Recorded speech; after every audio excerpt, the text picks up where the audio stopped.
Welcome to The Explainer. Today we're tackling a huge question, something that affects millions of us. How do you actually grade a university? I mean, how do we know if it's any good? Seriously, think about that for a second. Is your university any good?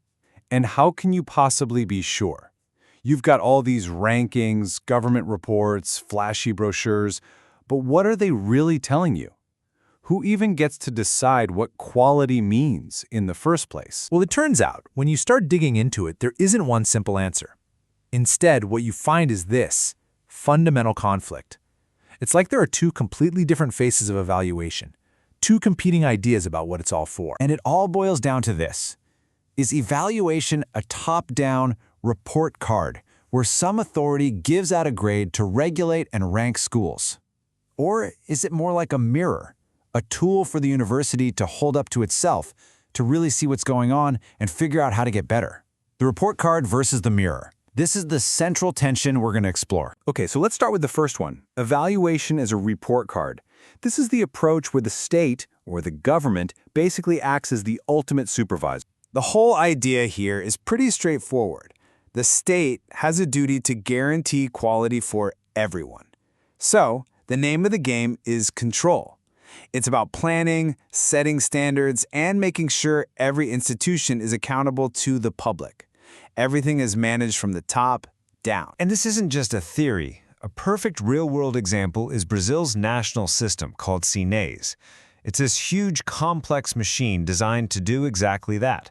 It evaluates schools, uses things like standardized tests to check on performance, and then reports all that data back to the government and to society. So, when you look at the goals of this report card model, it's all about standardization. It's about being able to compare one school to another.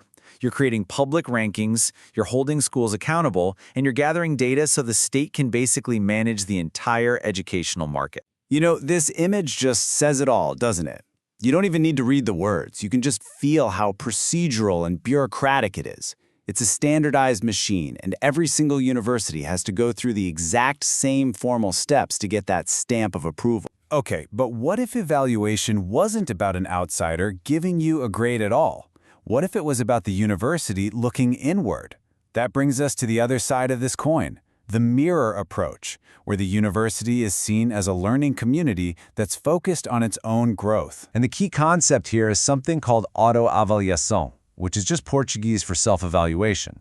This isn't about getting a score. It's a totally different process. It's about the university asking itself, hey, are we actually living up to our own mission? Are our policies aligned with their values? The goal isn't a grade. It's genuine internal improvement. And right here is the heart of it. Evaluation becomes participatory. It's not a verdict handed down from on high. It's a conversation.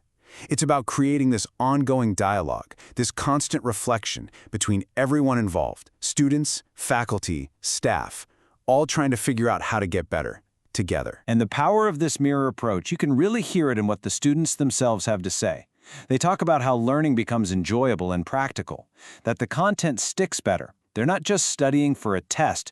They're learning how to plan, how to think about someone else's learning, how to structure ideas. They're developing real skills. So, we have these two completely different philosophies, right? The external report card and the internal mirror.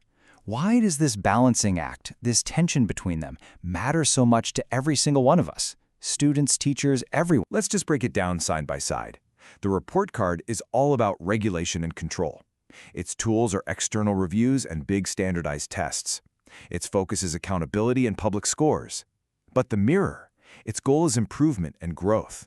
Its method is dialogue and self-reflection. The focus is on participation and what the institution can become. They're really worlds apart. But here's the real kicker. In the real world, it's almost never one or the other. Most systems, like that big Brazilian one, SINAES, are actually hybrids. They try to be both a report card and a mirror. They publish scores, but they also require that internal self-evaluation. And what that creates is this constant, fascinating tension between outside control and internal development. And that leaves us with a huge question for the future. As we dive headfirst into an age of big data and AI, which of these two faces is going to win out? Will the future of our universities be defined by an ever more powerful report card with its endless data points and rankings? Or will we find new ways to use that technology to actually enhance the mirror, to help us reflect and grow in more human ways? The answer to that, well, it's going to shape the very soul of higher education. Thanks for joining us on The Explainer.